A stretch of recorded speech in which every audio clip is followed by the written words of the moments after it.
Mga pamangkin, ngayong araw na to, papakita ko sa inyo yung mga iba't ibang crossbreed na meron ako. For the past few months na nag-aalaga ako ng mga manok, nagkaroon ako ng mga iba't ibang crossbreed. So, kagaya nito, ang nanay niya yung native at ang tatay niya is yung Rhode Island Red na pure mahogany. Kaya ito yung kinalabasan niya. Yan. Habang lumalaki siya, mukhang itsurang Rhode Island Red din, pero upgraded native lang ito. And then ito namang isang to, Rhode Island Red din yung tatay niya, pero yung nanay naman niya is Texas. Texas na roundhead kelso, yung nanay niya. Tapos, tatay nga niya, Rhode Island Red na pure mahogany rin. Tapos later on, papakita ko yung isa sa pinakamagandang crossbreed na, isa sa pinakagusto ko, at saka gusto rin ng ibang mga nagbibreed ng manok.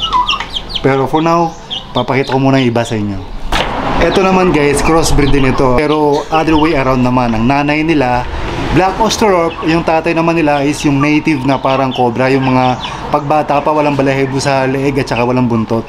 Yun yung yun yung crossbreed niya. So native ang tatay, ang nanay naman niya Black Australorp. Pero habang lumalaki sila, parang Black Australorp din parehas. So ito babae, and then ito yung lalaki. So parang Black Australorp din sila lumalaki. Pero upgraded native lang to. Dito papakita ko na sa inyo yung isa sa pinakagusto kong crossbreed to.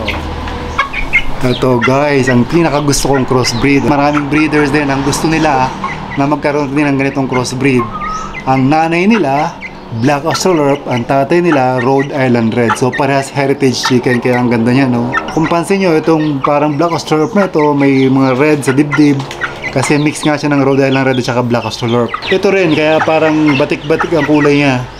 So mix ng Rhode Island Red ang tatay nila, Black Australorp ang nanay nila.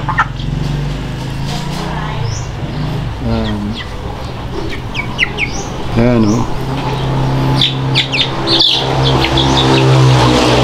By the way, ipakita ko sa inyo yung update nung first batch na binili ko dati yung sisiw na pure mahogany na Rhode Island Red, which is nabenta na yung mga hens niya, mga rooster lang na natira.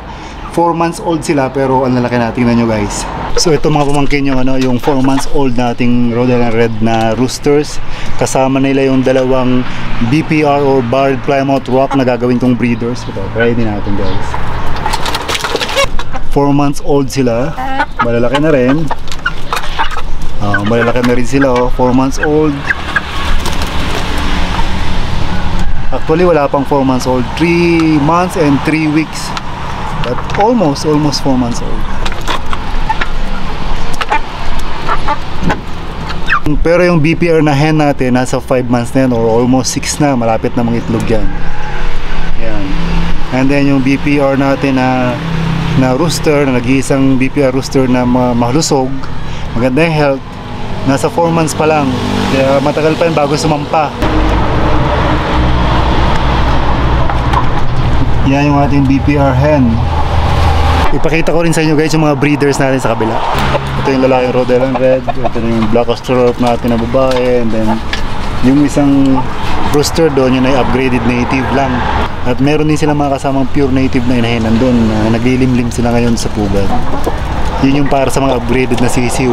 Hindi naglilimlim doon dalawang to, kaya pinapalimliman ko yung itlog nila doon sa mga native. Yung ating mga native na naglilimlim, so ang tatay ng mga anak niyan ay Rhode Island Red din. So upgraded native paglabas yan. Meron pang isa doon sa loob na black naman. So doon. By the way mga pamangkin, bagan nyo next week sa upload kong video, bibili tayo ng panibagong batch ng Rhode Island Red ng mga sisiw. Tsaka may halong konting BPR din yun. So weeks old yon, vaccinated na rin yun ng B1 at saka yung iba na Lesotho virus vaccine na rin. Sa Isabela pero sa ibang bayan, San Isidro.